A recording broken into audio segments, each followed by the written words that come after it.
Rajiv Sabharwal joins us, Managing Director with Tata Capital. Rajiv, good morning. Thank you for joining us. Budget is history. Back to business, or budget has done something you would say will accelerate the economic recovery?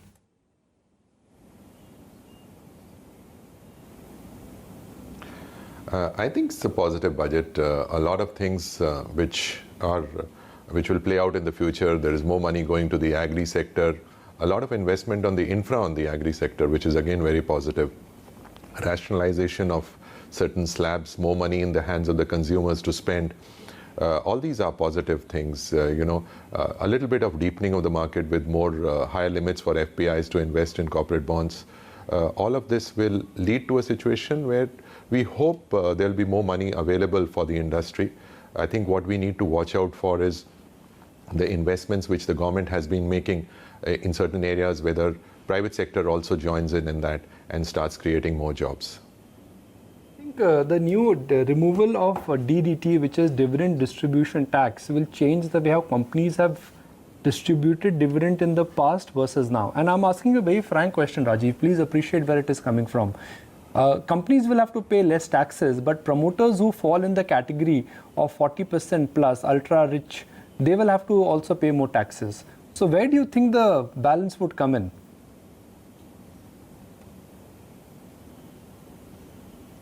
So clearly this will need or lead to a change in the dividend payout policy for companies.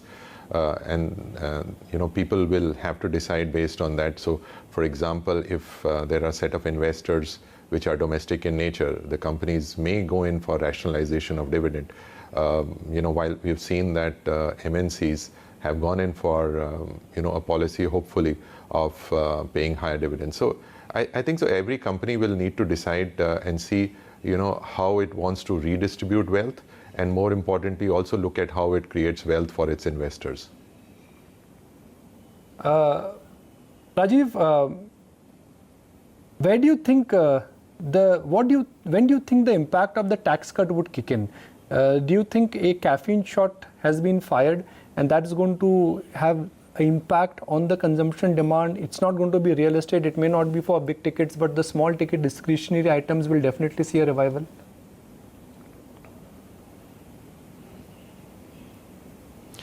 I think the effort of the FM was to give the freedom to the taxpayer, really, for him to decide where and how he wants to invest or spend his money. From this change, what it looks like is it will lead to a higher consumption. The individuals will be able to decide on whether they want to still park, go with the old regime and still park. But my view is similar to what you said, that it will lead to a higher consumption in terms of what the individuals buy.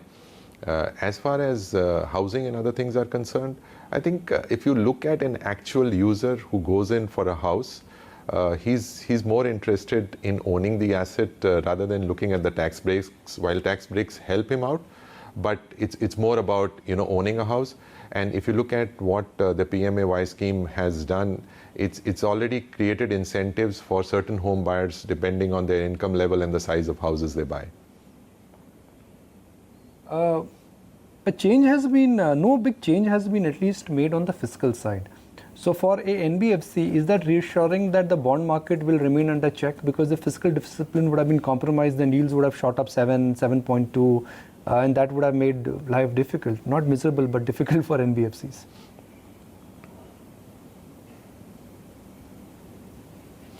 See, for NBFCs, clearly the fact that the government borrowing would be controlled has reflected in the yields itself. So the belief is this, that cost of funds will remain steady or come down. The view that the cost of funds will go up is no longer there. Besides this, the partial guarantee scheme has been extended.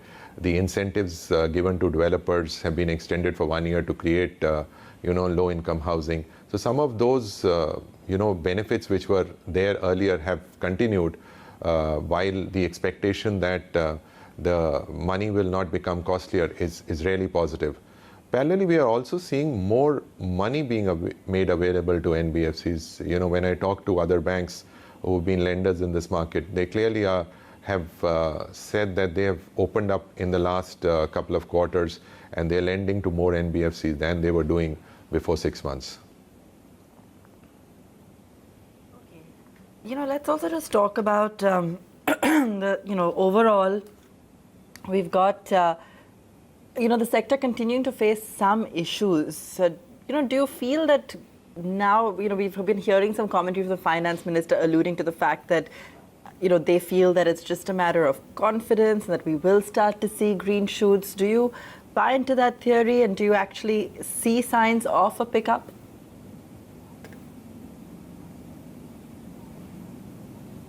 See, if you look at the NBFC sector, what is important is availability of money, the cost at which the money is available, the growth in the market, and generally the stress in the market.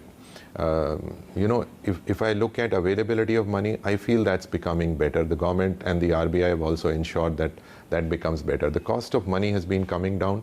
I think the transmission has happened, but probably not to the extent RBI expected in terms of the drop which they had done on interest rates.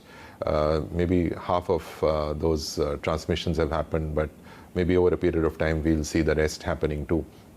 As far as growth is concerned, growth has been moderated, though my personal view is this, that Q4 should see a better growth compared to what Q3 saw, and that's positive.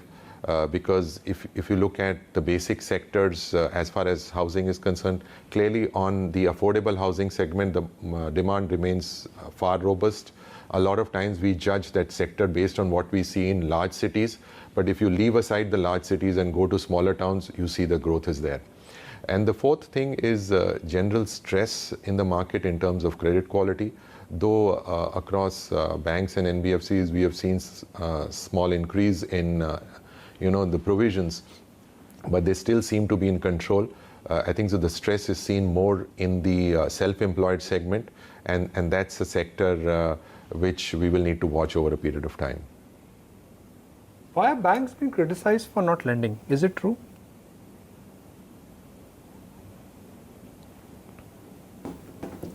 Sorry? No, why are banks being criticized for not lending? Is it true, or you think so? There are two reasons why institutions don't lend. One, projects are not good, or C or B, they become extremely risk averse.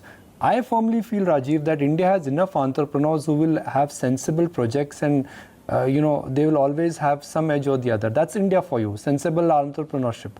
But despite that underlying culture of India, which is, we say, sensible entrepreneurship, banks are not lending. Why is that?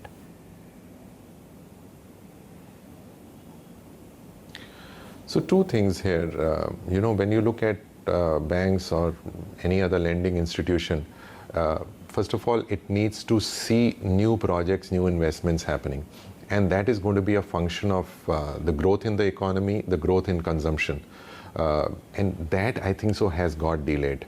Because of the moderation in growth rate and moderation in consumption, new projects are not being proposed at the same pace at they were happening in the past. So actually availability of projects is lesser.